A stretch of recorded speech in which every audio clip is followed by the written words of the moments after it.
Yo! How you all doing?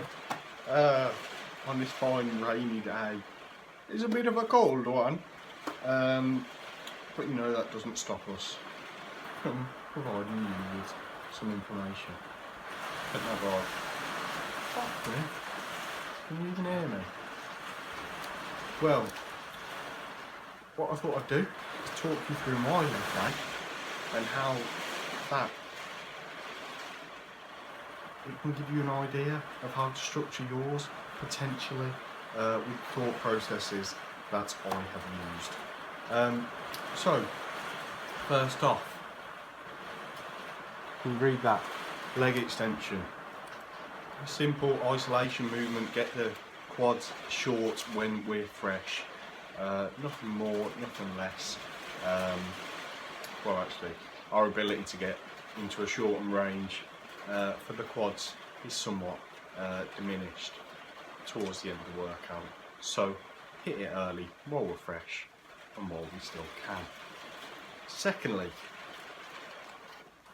heel elevated BFR hack squats. What the fuck is that? Heel elevated to get more knee flexion, more quad recruitment, etc. Hack squat is a great one for quad recruitment anyway, but we've got a heel elevation just to get a bit more knee flexion. BFR straps, wrap them around the top of your leg, each leg,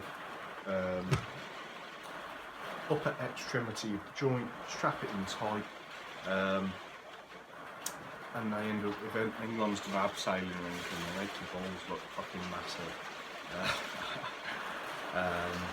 And they, like, you know, make your arse look huge as well, which I don't know whether that has the desired effect, but the whole idea is that we're reducing the blood flow to the working muscle, creating a hypoxic environment, lack of oxygen environment.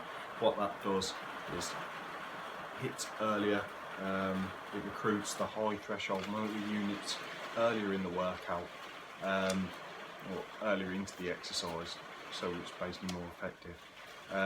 It means we don't have to use as much load, so there's not as much peripheral fatigue to your entire body, so there's less cross transference to your other exercises in terms of fatigue. Also, we're accruing less muscle damage, which means that we can basically uptake more glycogen into the muscle post-workout, through our post-workout meal, etc. So there's a lot that goes into it, basically. Third one. No, it's not that one, is it? Next exercise. Swiftly moving on. 45-degree hip extension. Target both the glutes and the hams here, as previously explained in other videos. Great little target. It replicates basically the RDL in terms of how we're moving, but it's got the opposite resistance profile to the RDL, so it gets harder in the shortened position for the glutes, so we're hitting that earlier, again while they're fresh, while we can. Then we move on to the barbell RDL, heavy loading movement, get that mechanical tension for the muscle growth. Also, like we said, it's the opposite resistance profile, so it gets harder for the glutes in the length and range, where they're a bit stronger. So the glutes are being fully sort of taxed in all their extremities of the ranges. Also, by using a 45-degree hip extension first, prior to the RDL, we've taken away the ability to load up the RDL, which some people might think, oh well, I'll start the movement, the workout, the very heavy movement, like a squat or an RDL. However, that can have quite an impact on joint forces, so the whole body has to deal with that. Long term, we want to be a bit safer, and if we can do the damage the working muscle. With less weight, the better, the less chance of injury risk. So yeah, that is the purpose, but it hits the hands quite nicely. Then glute focus split squat, as you'll see in the picture that I'll attach to the video. That it says back foot raised, and I do include a front foot heel wedge in that. The reason being is front foot heel wedge, let's get more knee flexion, even though it is even though it is a glute biased movement. We're trying to get a bit more quad recruitment in there, because we just fucking can, and why not. Rear foot elevated to lengthen rectus femoris a bit more, which is basically the middle quad, which often doesn't get lengthened in the vast majority of any sort of leg workout, so it's a good thing to do. We've also got that rep fem shortened with the leg extension, so we've got full contractile range nailed over down there. Also, it's a single leg movement either side, so you know, we're accounting for any imbalances, the skill requirement, you know, sort of nailing that. Support, the stability support is there just in case you fall over. Yeah, and then we've got 45-degree back extension. Basically just target the spinal erectors, just finish them off a little bit before we move on to the easier stuff. Tame it down into the workout. We've done the heavy loading, let's go easy. Hip abduction. So this is one of the machines that you see a lot of girls on, and rightly so. All blokes should be doing it anyway. Hip abduction targets your adductors, which gives great thickness to your legs. If you want chunky thighs, it also is a support for your squat. Any squat pattern, you know, as a stabiliser. So yeah, it's good to hit them. Supersetted with single arm dumbbell farmer's carries.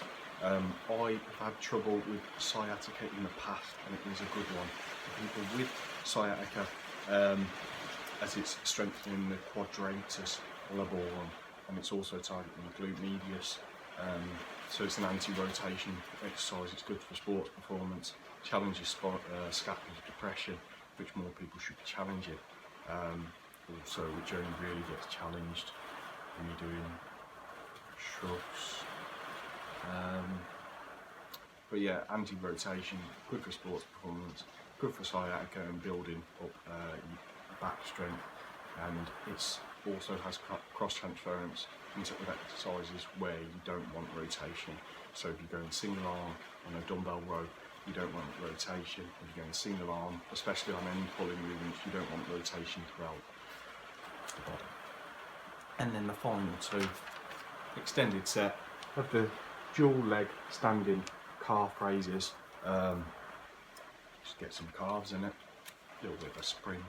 And then we've got the kneeling tricep rope ab crunch, basically, so the pelvis is locked and the sternum is moving. Basically just get some thicker abs up in here, up in this bitch, you know. But yeah, that's my leg day. The only thing that would be missing from the leg day, that could be argued really, is a hamstring curl. However, I don't really have the ability to do so in my garage too much. I tried it, a bit fucked. I would throw in a hamstring curl if you were at the gym. At some point within your leg workouts, get that hamstring fully short. That variation, you would be looking at a lying hamstring curl. Yeah, that gets it fully short if you have the skill requirement. So yeah, basically full spectrum leg workout nailed in one. And there's my justifications. So there's the little thought processes that you might be able to implement into your leg workouts. yeah. I hope it fucking helps. Oi. Alrighty then. I'll see you next time. Bye.